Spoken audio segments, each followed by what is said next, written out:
দক্ষিণ এশিয়ার ফুটবলে নিজের কর্তৃত্ব ও প্রভাব ধরে রেখে বিনা প্রতিদ্বন্দ্বিতায় পঞ্চমবারের মতো আবারও সভাপতি নির্বাচিত হয়েছেন কাজী সালাউদ্দিন। ২০২৪ সালে বাংলাদেশের রাজনৈতিক পট পরিবর্তনের পর বাফুফেতে নিজের ১৬ বছরের অধ্যায়ের ইতি টানেন সাবেক এই তারকা ফুটবলার।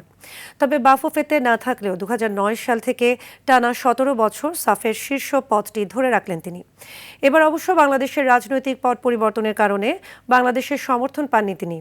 নেপাল ও ভুটান ফুটবল ফেডারেশনের প্রস্তাব ও সমর্থনে নিজ প্রার্থিতা নিশ্চিত করার পর আজ থিম্পুতে হওয়া কংগ্রেসে আবারও সভাপতি নির্বাচিত হন কাজী সালাউদ্দিন। মূলত সাফের গঠনতন্ত্র সংশোধন করে বয়সসীমা ৭০ বছর ও সর্বোচ্চ ২ মেয়াদের বাধ্যবাধকতা তুলে নেয়ার পরই কাজী সালাউদ্দিন নির্বাচনের ঘোষণা দিয়েছিলেন।